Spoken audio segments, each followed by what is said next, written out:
नमस्कार दोस्तों, आप सबका स्वागत है आपके अपने चैनल गवर्नमेंट एग्जाम स्टडी में। दोस्तों आज हम इस वीडियो में बात करने जा रहे हैं आपके यूपीएससी जूनियर असिस्टेंट की कंप्यूटर क्लास में। जो आज मैं आपको सीरीज कराने जा रही हूँ प्रैक्टिस सेट की।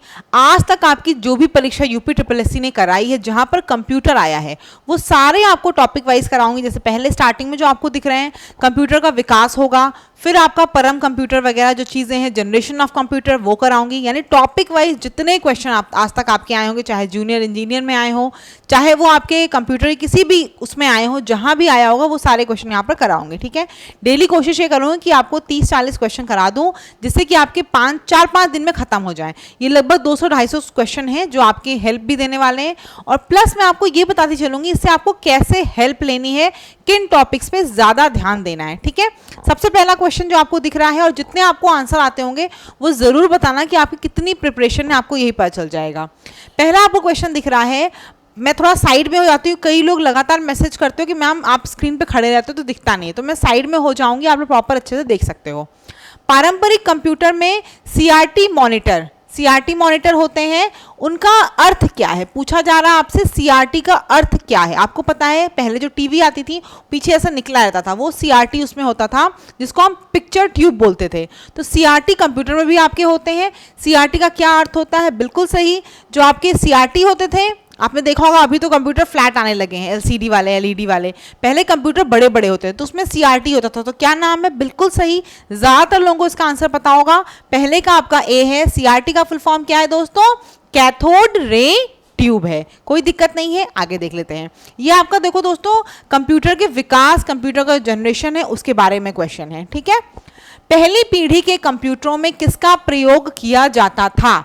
तो पहली पीढ़ी के कंप्यूटर में किसका यूज़ किया गया था? मैंने आपको सारी पीढ़ियां समझाई हैं, सारी पीढ़ियां पढ़ाई हुई हैं। तो पहली जो पीढ़ी थी, फर्स्ट जनरेशन जो थी, उसमें क्या यूज़ करते थे आप? बिल्कुल सही, वैक्यूम ट्यूब का यूज़ करते थे। किसका यूज़ करते थे हम?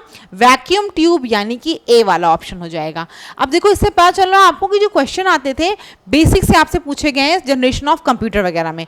देखो इस बार भी जो जूनियर असिस्टेंट का क्वेश्चन आया था पेपर, अगर आप जो चीज़ें आप पढ़ के गए थे उनसे नॉर्मल चीज़ें आई थी। जो टॉपिक आपके नए ऐड हुए, जैसे कि जो आपकी डेटा प्रोसेसिंग वाला था, एआई वाला था, artificial intelligence, internet of things, उससे नई चीज़ें आई थी।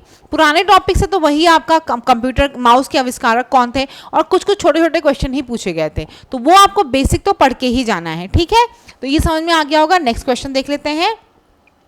कंप्यूटर की दूसरी पीढ़ी किस पर आधारित थी? तो आपको ये पता है, पहली पीढ़ी वैक्यूम ट्यूब्स पे थी, दूसरी पीढ़ी ट्रांजिस्टर पे थी। बिल्कुल सही, दूसरी पीढ़ी किस पे थी आपकी? ट्रांजिस्टर पे थी। ठीक है, तो तीसरे का क्या हो जाएगा? आप सभी का आंसर देख लो सब लोग, कितना आ रहा है आपका तीसरे का? तीसरे का आपका आ रहा है बी। ठीक है, कोई दिक्कत नहीं ना आप लोगों को। चलिए नेक्स्ट देख लेते हैं। इसके बाद हमारे पास क्या क्वेश्चन है? इसके बाद है कंप्यूटर माउस का आविष्कार किसने किया था? देखो ये कुछ क्वेश्चन है, मैंने आपसे बता रखा है ईमेल का आविष्कार किसने किया, पढ़ा भी रखा है प्लेलिस्ट में। ईमेल का आविष्कार किसने किया है? माइक्रोसॉफ्ट किसकी कंपनी है?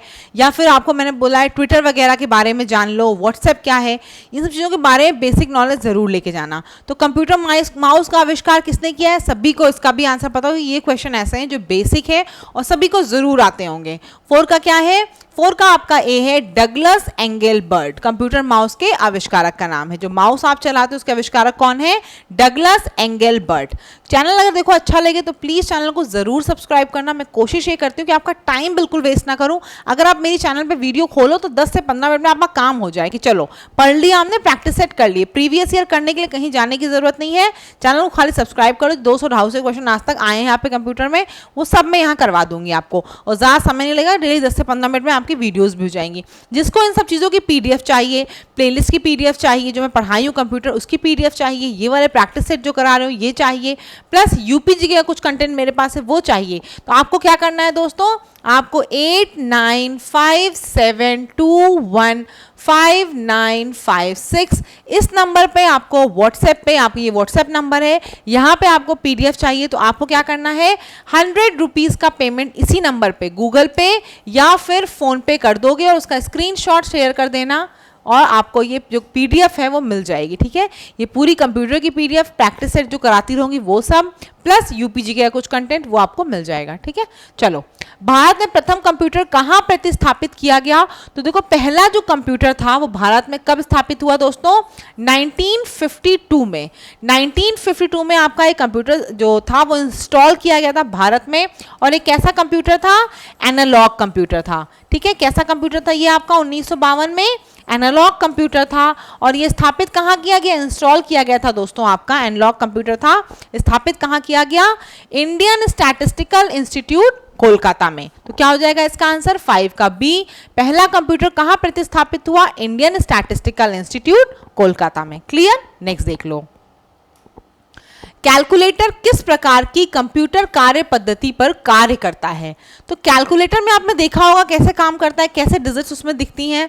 बिल्कुल सही, कैलकुलेटर देखो आपका किस पे काम करता है? ये आपका डिजिटल कंप्यूटर की तरह कार्य करता है।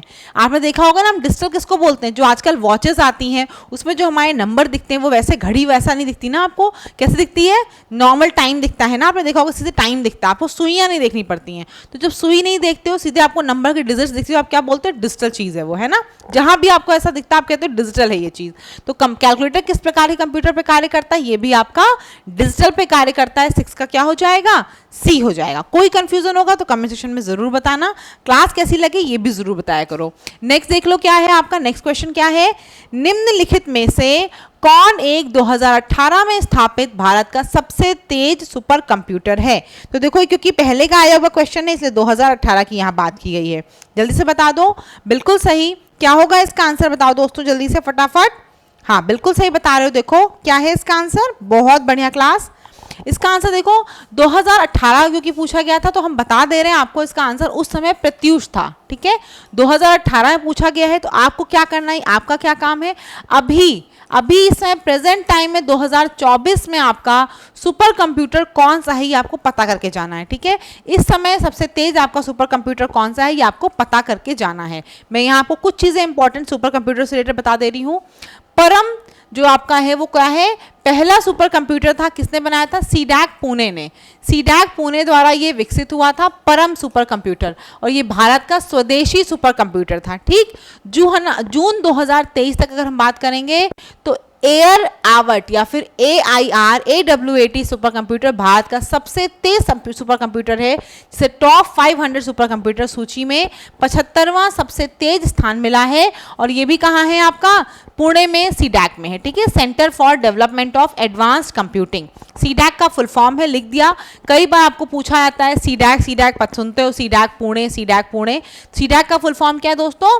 Centre for development of advanced computing. Centre for development of advanced computing, ठीक है। चलो नेक्स्ट देख लेते हैं। 3G 4G और 5G की मोबाइल प्रौद्योगिकी श्रृंखला में G का क्या अर्थ होता है? तो क्या अर्थ होता है 3G 4G 5G में? बिल्कुल सही, इसका क्या होगा? 8 का आपका D होगा, जनरेशन। क्या होता है इसका G का मतलब दोस्तों? G का मतलब होता है आपका जनरेशन, ठीक है। इसकी प्रैक्टिस सेट की मैं प्लेलिस्ट आपकी अलग बना दूंगी, परेशान मत हो। बाकी कंटेंट चाहिए हो तो बता ही दिया है। और डेली कोशिश करो कि चैनल को सब्सक्राइब करके डेली देख लो। 3-4 दिन में ही आपके प्रीवियस ईयर पूरे खत्म हो जाएंगे, ठीक। चलो आगे देख लो। नेक्स्ट हमारा क्या है? निम्नलिखित में कौन सा कंप्यूटर एनालॉग आउटपुट को डिजिटल फॉर्म में परिवर्तित करने से मुख्यतः संबद्ध है? बताओ मुझे कौन सा कंप्यूटर है इसमें से। आपको पता है 2-3 तरह के कंप्यूटर होते हैं। कौन कौन से? एनालॉग कंप्यूटर होता है, डिजिटल कंप्यूटर होता है, हाइब्रिड कंप्यूटर होता है। हाइब्रिड में क्या होता है? डिजिटल एनालॉग दोनों का मिक्सचर होता है। तो बताओ, यहाँ पूछा गया है कौन सा कंप्यूटर है जो एनालॉग आउटपुट को डिजिटल फॉर्म में परिवर्तित करने से मुख्यतः संबद्ध है? जल्दी से बता दो इसका क्या आंसर होगा मुझे दोस्तों। क्या होगा इसका आंसर? बहुत बढ़िया बता लो सभी लोग। क्या होगा इसका? इसका आंसर आपका हाइब्रिड हो जाएगा। हाइब्रिड क्या करेगा दोस्तों? हाइब्रिड आपका जो है वो एनालॉग को डिजिटल फॉर्म में कन्वर्ट करेगा। क्लियर? 9 का C। नेक्स्ट देख लेते हैं। 1943 में J.W. मॉचली और J. प्रेस्पर इकर्ट द्वारा बिना किसी भी यांत्रिक हिस्सों के बनाए गए पहले कंप्यूटर को क्या कहा गया था? बिना किसी भी मैकेनिकल पार्ट को नहीं बनाया गया था। ठीक है, ये सारे आपको देखो अभी कंप्यूटर के विकास से रिलेटेड हैं। ये सारे किससे रिलेटेड हैं? आपके कंप्यूटर डेवलपमेंट से। जनरेशन वगैरह मैंने पूछी, या ये सब जो पूछ रही हूँ ये आपके क्वेश्चन आपके पिछली बार आए हुए हैं, तो इसलिए पढ़ा रही हूँ यहाँ पर। बताओ मुझे कौन सा कंप्यूटर था जो उन्होंने बिना किसी यांत्रिक हिस्सों के बनाए हुए बनाया था? बताओ, जल्दी से बताओ। 1943 की बात हो रही है, तो क्या है इसका आंसर? जल्दी से बता दो दोस्तों। हाँ, बहुत बढ़िया। क्या होगा इसका आंसर? बिल्कुल सही। क्या होगा जिसका आ रहा है? बिल्कुल सही आंसर बता रहे हो आप लोग। हाँ, क्या है इसका? बिल्कुल सही, इसका आंसर ए है। और ए का फुल फॉर्म मुझे आप लोगों को कमेंट सेक्शन में बताना है, कि मैंने ऑलरेडी आपको चैनल पे पढ़ा रखा है। इनियाक इसका नाम है, जो बिना किसी भी यांत्रिक हिस्सों के बनाया गया था 1943 में। अब मुझे इनियाक का फुल फॉर्म कमेंट सेक्शन में बताओगे, मैं नहीं यहाँ बताऊंगी। पता है तो बहुत बढ़िया, नहीं पता है तो आप इसको सर्च करके बताओगे, लेकिन फुल फॉर्म आप कमेंट में बताओगे, मैं ऑलरेडी पढ़ा चुकी हूँ। नेक्स्ट देखते हैं 11 क्वेश्चन क्या है? कंप्यूटर की दूसरी पीढ़ी किस दौरान देखी गई थी? देखो, ये सारी पीढ़ियां आपको पता होनी चाहिए बहुत अच्छे से, बहुत आसान है। अगर ये आया और आपने गलत कर दिया तो दिक्कत वाली बात है। तो ये बहुत अच्छे से पढ़ के जाना, कंप्यूटर की जनरेशंस, कंप्यूटर का ईयर क्या है जनरेशन का, ये रट के जाने की जरूरत है, क्योंकि ये ऐसी चीजें हैं जो अगर आप गलत कर दिए तो उसका मतलब कहीं ना कहीं दिक्कत वाली बात है। ये गलत नहीं होना चाहिए। अगर ये क्वेश्चन आता है तो एग्जाम में गलत नहीं होना है। कंप्यूटर की दूसरी पीढ़ी किस दौर की है? बिल्कुल सही, इसका आंसर सी होगा आपका, 1956 से 63। ये क्या है? आपकी दूसरी पीढ़ी है। पहली पीढ़ी कब थी आपकी? 1940 से 56 वाली। ठीक है, दूसरी पीढ़ी किस दौरान देखी गई? बिल्कुल सही आप लोग बता रहे हो। क्या है इसका आंसर? 1956 से 63 है। ठीक है, और दूसरी पीढ़ी में क्या यूज किया गया है? बिल्कुल सही, आपको पता है, ट्रांजिस्टर यूज किया गया है। ठीक है, दूसरी पीढ़ी में क्या यूज किया गया है? ट्रांजिस्टर यूज किया गया है। नेक्स्ट देख लो, किस वर्ष से तृतीय पीढ़ी के कंप्यूटर का प्रयोग शुरू हुआ? मैंने बता दिया, पहली वाली पीढ़ी आपकी कब थी? 40 से 56। दूसरी वाली कब थी? 60 से कुछ थी आपकी, पीछे भी आपने देखा 57 से जब से 60 तक थी। तो तीसरी कब होगी? तीसरी आपकी 65 से 71 थी। और तीसरे जनरेशन में क्या यूज हुआ था मुझे बताना। तीसरे जनरेशन में क्या यूज हुआ था? जल्दी से बताओ फटाफट क्लास। तीसरे जनरेशन में क्या यूज हुआ था? जल्दी से बता दो। बहुत बढ़िया, क्या यूज हुआ था इस समय? इस समय आपके में आईसी यूज हुई थी, है ना। तीसरे में क्या यूज हुआ था आपका? आईसीज यूज हुई थी। इंटीग्रेटेड चिप्स, आपकी इंटीग्रेटेड सर्किट्स जो हैं वो आपके चिप्स यूज होने लगी थी। ठीक है, तो 12 का आपका बी हो गया। नेक्स्ट देख लेते हैं, भारत का सबसे शक्तिशाली सुपर कंप्यूटर प्रत्यूष कहां पर स्थापित किया गया है? बताओ मुझे इसका आंसर। सबसे शक्तिशाली सुपर कंप्यूटर प्रत्यूष कहां पर स्थापित किया गया है? तो ये कहां पर स्थापित किया गया है? बहुत बढ़िया, कहां पर? ये भी आपका पुणे में, सीडैक पुणे। देखो, अगर आप देखोगे कंप्यूटर की हिस्ट्री को लेकर तो सीडैक पुणे सुपर कंप्यूटर के मामलों में सबसे आगे है। पहला कंप्यूटर जो मैंने बताया आपको परम, वो भी वहीं बनाया गया था। प्लस ज़्यादातर जो भी क्वेश्चन होते हैं वो आपके सीडैक पुणे से ही रिलेटेड होते हैं, अगर सुपर कंप्यूटर की बात कर रही हो तो सुपर कंप्यूटर प्रत्यूष कहां पर स्थापित किया गया है? पुणे में स्थापित किया गया है। नेक्स्ट देख लेते हैं, वह कौन सा नियम है जो बताता है कि प्रोसेसर की गति या कंप्यूटर की समग्र प्रसंस्करण शक्ति प्रत्येक 2 वर्षों पर दोगुनी हो जाएगी? किसका नियम है बताओ? मर्फी का नियम, मूर का नियम, चिप का नियम, या फिर नेल्सन का नियम? तो किसका नियम है बताओ मुझे जल्दी से दोस्तों। हाँ, बहुत बढ़िया, किसका नियम है ये? हाँ, बहुत सही बता रहे हो आप लोग। गार्डन मूर, बिल्कुल सही। इसका आंसर क्या है दोस्तों? गार्डन मूर। इनका नियम था, इन्होंने बताया था कि कंप्यूटर का जो प्रसंस्करण है, प्रोसेसर है, उसकी जो गति होगी वो हर 2 वर्ष पे क्या हो जाएगी? दोगुनी हो जाएगी। जब से आईसीज आए थे तब से गार्डन मूर ने बताया कि अब आईसीज क्योंकि आ गए ट्रांजिस्टर को हटा के, तो आईसीज क्या होंगे? छोटे छोटा होता चला जाएगा और उसकी स्पीड क्या होती जाएगी? बढ़ती जाएगी। तो किसका नियम है ये? मूर का नियम है। ये सब प्रीवियस ईयर के क्वेश्चन आए हुए हैं, तो आपको इनको जरूर पढ़ के अच्छे से जाना चाहिए। इसीलिए कह रही हूँ चैनल को सब्सक्राइब कर लो। मैं 3-4 दिन में, 5 दिन में सो खत्म करा दूंगी 250 क्वेश्चन जो आपके हैं, तो आपको कहीं जाने की जरूरत नहीं पड़ेगी। बिना टाइम वेस्ट किए खटाखट पढ़ लेना और रिवीजन हो जाएगा। नेक्स्ट देख लो, कंप्यूटर का सबसे आम प्रकार है, इसका उपयोग आम तौर पर द्विआधारी संख्या प्रणाली का उपयोग करके मात्राओं के साथ जानकारी को संशोधित करने के लिए किया जाता है। तो किसका किया जाता है मुझे बताओ जल्दी से, सभी को पता है डिजिटल कंप्यूटर ना। डिजिटल कंप्यूटर जो है वो क्या है, सबसे आम कंप्यूटर है आपके लिए, और आपको पता है इसमें क्या होता है, द्विआधारी संख्या यानी कि बाइनरी संख्या, बाइनरी ही तो यूज करते हैं हम, 0 और 1, तो बाइनरी आधारित जो आपकी प्रणाली है उसका उपयोग करते हैं। तो क्या हो जाएगा इसका आंसर, 15 का आपका बी हो जाएगा। ठीक है, कोई दिक्कत हो तो बताना कमेंट सेक्शन में मुझे। ठीक, नेक्स्ट देख लेते हैं जल्दी से। नेक्स्ट क्वेश्चन क्या है आपका, भारत में निर्मित प्रथम सुपर कंप्यूटर को क्या नाम दिया गया। तो मैंने बताया आपको, जो भारत का निर्मित था प्रथम सुपर कंप्यूटर, क्या नाम था उसका, परम नाम था। क्लियर, 16 का बी है। नेक्स्ट देख लेते हैं, निम्न में से किस प्रकार का स्कैनर, अब ये देखो इनपुट आउटपुट डिवाइस की बात होने लगी है। ठीक है, यहां से हम लोग किसकी बात कर रहे हैं, हम लोग अब इनपुट और आउटपुट डिवाइस के जो क्वेश्चन है उनकी बात कर रहे हैं। देखो, निम्न में से किस प्रकार का स्कैनर प्रकाश स्रोत की सहायता से क्या करता है, वर्ण, अंक और कोड पढ़ता है और प्रतियोगी परीक्षाओं में वस्तुनिष्ठ प्रकार के उत्तर पत्रों के लिए उनका उपयोग करता है। देख के समझ में आ गया, कॉम्पिटिटिव एग्जाम में जो आपका स्कैनर होता है, जो आप कोडिंग करते हो या जो आप अंक वगैरह लिखते हो, बबल भरते हो, उनको कौन जांचता है, क्या उपयोग करते हो बताओ, OCR, optical character recognition, optical mark recognition OMR, optical barcode recognition OBR, या फिर मैग्नेटिक इंक कैरेक्टर रिकॉग्निशन। तो ये सब मैं आपको ऑलरेडी क्लास में पढ़ा चुकी हूँ, पता भी है आपको।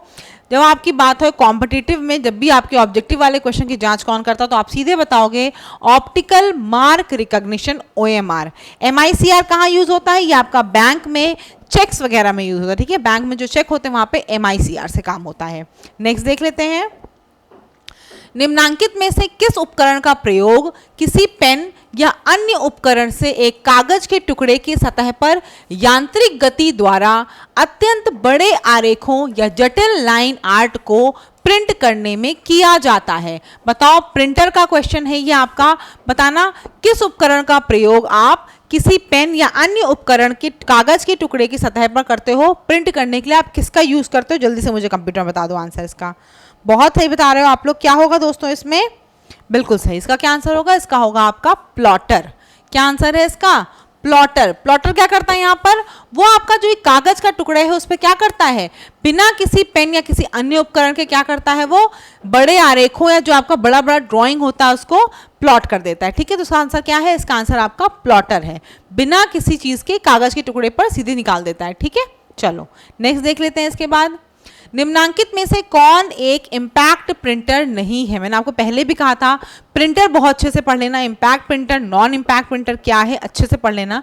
इनपुट आउटपुट डिवाइस का ये बहुत इंपॉर्टेंट और फेवरेट क्वेश्चन है, जनरली कॉम्पिटिशन में आता है। तो बताओ इसका आंसर क्या है दोस्तों, जल्दी से बता दो क्लास, बहुत बढ़िया बता रहे हो कुछ लोग, क्या है इसका आंसर, हाँ जल्दी से बता दो, कौन एक इम्पैक्ट प्रिंटर नहीं है, कौन सा इसमें से इम्पैक्ट प्रिंटर नहीं है। देखो ध्यान देना क्वेश्चन में, इम्पैक्ट प्रिंटर नहीं है पूछ रहा है, तो कौन सा इसमें इम्पैक्ट प्रिंटर नहीं है बताओ जल्दी से। बिल्कुल सही, कौन सा है आपका, inkjet printer. Inkjet printer क्या है आपका, ये दोस्तों आपका नॉन इम्पैक्ट प्रिंटर है, आपके क्या है, इम्पैक्ट प्रिंटर है। जब मैंने पढ़ाया था आपको इम्पैक्ट और नॉन इम्पैक्ट प्रिंटर, तो आपको ये बताया भी था कि एक याद कर लो, दूसरे में कंफ्यूजन नहीं होगी। इम्पैक्ट वाला याद कर लोगे तो नॉन इम्पैक्ट आराम से बता दोगे, नॉन इम्पैक्ट याद कर लोगे तो इम्पैक्ट बता दोगे। क्या है सारी चीज समझाऊंगी नहीं, क्योंकि ऑलरेडी क्लासेस में पढ़ा है, इसके लिए प्लेलिस्ट जाओ देखो, वहाँ सब पढ़ाया हुआ है, तो जाकर उसको अच्छे से देख लेना, समझ में आ जाएगा। मैंने प्रिंटर वगैरह बहुत अच्छे से आपको पढ़ा रखा है। तो कौन एक इम्पैक्ट प्रिंटर नहीं है, इंकजेट वाला आपका नॉन इम्पैक्ट प्रिंटर है, यही आपका नहीं है, तो 19 का सी हो जाएगा। नेक्स्ट देख लो, निम्नलिखित में से कौन सा कार्य परिचालन माइक्रोफोन उपकरण द्वारा संपन्न होता है। तो माइक्रोफोन क्या करता है, माइक्रोफोन आपका ध्वनि तरंगों को, जो आपकी साउंड की वेव्स होती है, उनको क्या करता है, विद्युत संकेतों में परिवर्तित करता है, यही काम करता है आपका माइक्रोफोन। आप सभी को पता होगा माइक्रोफोन में क्या करते हो आप, माइक्रोफोन में आपकी जो साउंड वेव होती है आपको उसको आप इलेक्ट्रिकल सिग्नल्स में कन्वर्ट करते हो माइक्रोफोन, बाकी कोई काम तो करेगा नहीं। तो 20 का आपका ए हो जाएगा। नेक्स्ट देख लो, दस्तावेज का प्रिंट लेने से पहले एक प्रमुख कदम है, क्या है बताओ? दस्तावेज का प्रिंट लेने से पहले एक प्रमुख कदम क्या है? क्या होगा बताओ? दस्तावेज को अनसेव करना, ये तो गलत है। पेपर सेटिंग सेट करना, बिल्कुल सही। अब आपका पता नहीं आप पोर्ट्रेट में लेना चाहते हो, लैंडस्केप में लेना चाहते हो, या फिर वो A4 साइज पेपर में लेना चाहते हो, A3 में लेना चाहते हो, तो पहले क्या करोगे आप? प्रिंट लेने के पहले पेपर सेटिंग को सेट करोगे और क्या करोगे? डॉक्यूमेंट का प्रिंट प्रीव्यू जरूर देखोगे। हमेशा क्या होता है, हम देखते हैं प्रिंट प्रीव्यू में क्या हो रहा है, कोई चीज गैप है या कुछ है तो हम उसको एडजस्ट करते हैं। तो ये दोनों काम क्या करोगे आप? प्रिंट लेने से पहले करोगे। तो बी और सी दोनों आपका हो जाएगा आपको जब भी प्रिंट लेना हो। नेक्स्ट देख लो इसके बाद, निम्नलिखित में से किस फंक्शन की का प्रयोग चयनित आइटम का नाम बदलने के लिए किया जाता है? मैंने आपको बता रखा है आपकी कितनी फंक्शन कीज हैं, F1 से F12 तक है, और फंक्शन कीज स्पेशल फंक्शंस के लिए ही होती हैं। तो आपको पहले ही मैंने बोला है सारी फंक्शन कीज के बारे में आपको पता होना चाहिए। जल्दी से फटाफट देखो और मुझे आंसर बताओ, क्या है इसका आंसर? जल्दी बताओ क्लास, क्या है इसका आंसर? किस फंक्शन की का प्रयोग चयनित आइटम का नाम बदलने के लिए किया जाता है? तो क्या आंसर होगा इसका? बहुत बढ़िया, हाँ जो बताओ जल्दी से, क्या होगा इसका? बहुत सही आप लोग बता रहे हो। हाँ, क्या होगा इसका आंसर? इसका आंसर आपका F2 होगा। नाम बदलने के लिए हम किसका यूज करते हैं? फंक्शन की F2 का। ठीक है, अब देखो बाकी सारा ही पता होना चाहिए आपको, F1, F3, F4 का क्या फंक्शन है। मैं नहीं बता रही हूँ कि टाइम एक तो बहुत ज़्यादा क्लास लंबी हो जाएगी, इसका कोई पर्पस नहीं है, और मैं 3 बता दूंगी तो आपकी 12 बची रह जाएंगी। तो उससे बेहतर है आप खुद अपने 12 ढूंढो और 12 को लिख लो कहीं, ये सब चीज़ें पता होनी चाहिए एग्जाम के पहले, 12 को खुद कहीं लिख लो। नेक्स्ट देख लो इसके बाद, किस प्रकार का डिवाइस डिजिटल सिग्नल को किसी ऐसे रूप में रूपांतरित करता है जो उपयोगकर्ता के लिए सुगम होता है? बताना इसका क्या आंसर होगा, जल्दी से बताओ क्लास।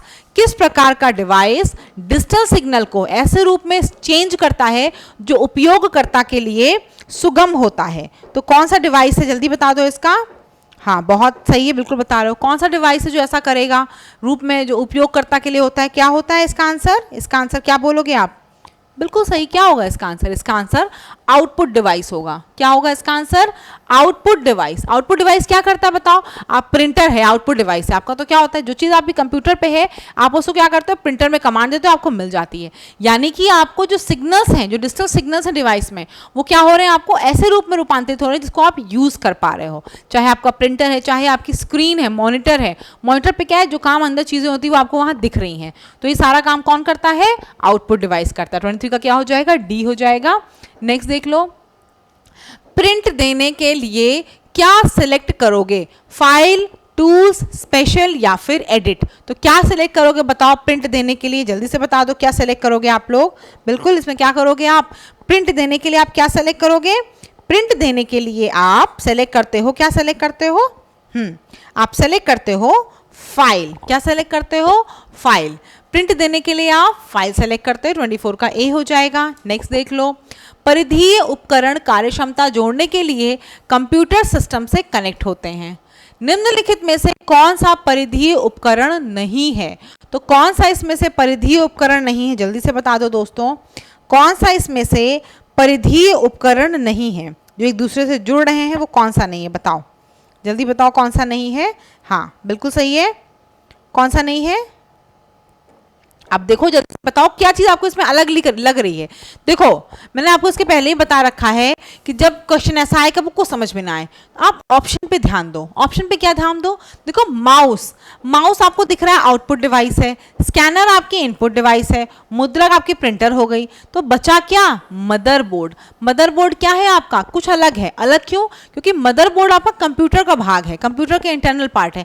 बाकी सारी चीज़ें तो आप यूज़ कर सकते हो। तो इसका मतलब है ऑप्शन समझ में ना अभी क्वेश्चन आए तो आप देख के क्या पता सकते हो कि मदरबोर्ड डिफरेंट लग रहा है, इसका मतलब वही उपकरण नहीं होगा। बाकी सब आपके क्या होंगे? परिधीय उपकरण है। जो मदरबोर्ड है वो कंप्यूटर का अंग है, इसलिए वो क्या है? परिधीय उपकरण नहीं है। बाकी सब उपकरण हैं आपके। अब बहुत से लोग सोचेंगे परिधीय का क्या मतलब है? कोई मतलब समझने का मतलब नहीं है। ऑप्शन देखो और आंसर टिक कर लो। ऑप्शन जनरली ध्यान दिया करो, ऑप्शन एलिमिनेट करके आंसर आ जाता है। डैश निर्देशों का एक संग्रह है जो कंप्यूटर द्वारा निष्पादित किए जाने वाला एक विशिष्ट कार्य है। कौन सा इसमें से बताओ है जो निर्देशों का एक संग्रह है और कंप्यूटर द्वारा निष्पादित किए जाने वाला एक विशिष्ट कार्य है? कौन सा है इसमें से बताओ जल्दी से दोस्तों, क्या है? बिल्कुल इसका क्या होगा? प्रोग्राम। प्रोग्राम क्या होता है आपका? प्रोग्राम आपका जो है इन्होंने लिखा हुआ है वही होता है। प्रोग्राम क्या होता है? आपके इंस्ट्रक्शंस का कलेक्शन होता है जिस पर आप कंप्यूटर पे क्या करते हो? स्पेशल काम कर लेते हो। प्रोग्रामिंग में ही तो करते हैं हम। हमें एडिशन करना है, हमें सब्ट्रैक्शन करना है, स्पेशल प्रोग्राम उसमें कर डाल देते हैं तो क्या हो जाता है? हमें उसका आंसर मिल जाता है। तो स्पेशलाइज काम करने के लिए हम क्या करते हैं? प्रोग्राम का यूज करते हैं। आगे देख लो नेक्स्ट क्वेश्चन हमारा। निम्न में से कौन सा कार्य किसी कंप्यूटर के सीपीयू द्वारा निष्पादित नहीं किया जाता है? बताओ सीपीयू द्वारा इसमें से कौन सा कार्य नहीं किया जाता है? आराम से ऑप्शन देख लो और मुझे आंसर बताओ, ठीक है? आंसर ऑप्शन देख लो एक बार, ऑप्शन पढ़ना बहुत ज़रूरी है, फिर आंसर मेरा सुनना। तो बताओ जल्दी से इसमें क्या है? कौन सा कार्य है जो कंप्यूटर के सीपीयू द्वारा नहीं किया जाता है? तो कौन सा काम नहीं किया जाता बताओ, जल्दी से बता दो क्या है इसका। हाँ बिल्कुल सही है। देखो सीपीयू मैं आपको ऑलरेडी बता चुकी हूँ। सीपीयू क्या होता है? सीपीयू को आप बोलते हो दोस्तों ब्रेन ऑफ कंप्यूटर, है ना? ब्रेन ऑफ कंप्यूटर, ये कंप्यूटर का क्या होता है? मस्तिष्क होता है। तो कौन सा काम नहीं करता है बताओ? निर्देश की व्याख्या नहीं करता है ये, है ना? सीपीयू निर्देश की व्याख्या नहीं करता है कि सीपीयू आप प्रोसेसिंग में व्याख्या करें। निर्देश को लेता है, डेटा को स्थायी रूप से स्टोर भी करता है, ठीक है, डेटा के प्रोसेसिंग भी करता है, लेकिन निर्देश की व्याख्या नहीं करता है। तो 27 का क्या हो जाएगा? बी हो जाएगा। नेक्स्ट देख लो। सीपीयू और मुख्य स्मृति के बीच, सीपीयू और मेन मेमोरी के बीच एक बफर के रूप में कार्य करता है। कौन कार्य करता है बताओ? सीपीयू और मेन मेमोरी के बीच कौन बफर की तरह कार्य करता है? देखो सारे प्रीवियस ईयर के क्वेश्चन है, इसके बुक होगी तो पता होगा, इसका नहीं है तो मैं इसीलिए आपको करा दे रही हूँ कि ये क्वेश्चन आ चुके हैं ऑलरेडी एग्जाम में, आपको जरूर पता होने चाहिए। सीपीयू और मुख्य स्मृति के बीच एक बफर के रूप में कौन कार्य करता है दोस्तों? इसका बी हो जाएगा, कैश मेमोरी। 28 का क्या हो जाएगा? बी। कैश मेमोरी जो है वो सीपीयू और मुख्य स्मृति यानी मेन मेमोरी के बीच में बफर की तरह कार्य करता है। 28 का आपका बी हो जाएगा। नेक्स्ट क्वेश्चन है, एक प्रकार का लघु प्रोग्राम है जो कंप्यूटर को उस समय से नियंत्रित करता है जब से वो ऑन होता है और जब तक ऑपरेटिंग सिस्टम उसे अपने नियंत्रण में ना ले तब तक ये प्रोग्राम उस पर नियंत्रण रखता है। कब से करता है देखो नियंत्रण? ध्यान से देखो क्वेश्चन। लघु प्रोग्राम है वो आपका स्मॉल प्रोग्राम है और तब से काम करता है तब तक कंप्यूटर ऑन हो जाता है। जब से कंप्यूटर ऑन होगा वो कंट्रोल करेगा और जब तक ऑपरेटिंग सिस्टम उसे अपने उसमें नहीं ले लेता है तब तक क्या करता है? वो प्रोग्राम अपने अंदर में उसे लिए रहता है। तो बताओ इसका क्या आंसर होगा जल्दी से दोस्तों, क्या होगा इसका आंसर? हाँ देखो क्वेश्चन आराम से बताओ क्या होगा इसका आंसर, जल्दी से बता दो। बिल्कुल इसका आंसर क्या होगा? इसका आंसर होगा आपका बी, BIOS। BIOS का फुल फॉर्म क्या होता है? बेसिक इनपुट आउटपुट सिस्टम, है ना? Basic input output system.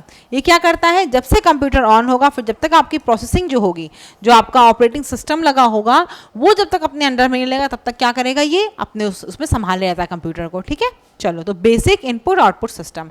Next और ये आज का आखिरी क्वेश्चन है आपका, कंप्यूटर संसाधक के संदर्भ में ALU का पूर्ण स्वरूप क्या है? ये सभी को पता होगा। ALU आपको पता है क्या होता है? ALU अरिथमेटिक लॉजिक यूनिट, है ना? Arithmetic logic unit. जितने भी आपके अरिथमेटिक के क्वेश्चन होंगे या फिर लॉजिकल फंक्शंस होंगे वो कौन परफॉर्म करेगा? कंप्यूटर परफॉर्म करेगा। 30 का क्या हो जाएगा? 30 का आपका ए हो जाएगा, अरिथमेटिक लॉजिक यूनिट ALU का कंप्यूटर में काम होता है। और ऐसे ही और भी क्वेश्चन आपके जो बच्चे हुए हैं बताया 250 क्वेश्चन है, खत्म करा दूंगी। 10-15 मिनट की क्लास होगी, इसको जरूर कर लेना, बहुत हेल्प देगी। और अपने दोस्तों के साथ जरूर शेयर करना। बुक लेने की जरूरत नहीं है, मैं कोशिश करूंगी इसको खत्म करा दूं। जल्दी जल्दी खत्म हो जाएगा, 4-5 दिन लगेंगे मैक्सिमम। अगर 30 भी कराऊंगी मैं तो जल्दी जल्दी हो जाएंगे, परेशान मत हो उसके लिए। बस आप लोग क्या करो, सब्सक्राइब करो चैनल, जब भी वीडियो पड़े आप लोग उसको जरूर देख लेना। इंपॉर्टेंट है, एग्जाम्स में आपको दिख रहा हूँ कैसे कैसे क्वेश्चन आए, क्योंकि मैंने इसमें सारे क्वेश्चन जो भी अभी तक आपके आए, जूनियर इंजीनियर में आए हो 2018 में, या जिस भी जगह आए होंगे कंप्यूटर जहाँ भी था वहाँ सब जगह से क्वेश्चन लेकर आई हूँ। ठीक, चैनल अच्छा लगे तो प्लीज़ चैनल को सब्सक्राइब जरूर करना, अपने दोस्तों के साथ इसको शेयर कर लेना। PDF के लिए मैंने आपको बता दिया, उसके अलावा भी कोई क्वेरी हो तो पूछ सकते हो। टेलीग्राम ग्रुप से अगर नहीं जुड़े ज़रूर जुड़ जाना। कोई भी चीज़ होती, कोई भी इन्फॉर्मेशन होती है, कोई भी PDF वगैरह देनी होती है, मैं वहीं पे देती हूँ। तो सब लोग टेलीग्राम से अगर नहीं जुड़े हो तो ज़रूर जुड़ जाना। चैनल पे आने के लिए धन्यवाद।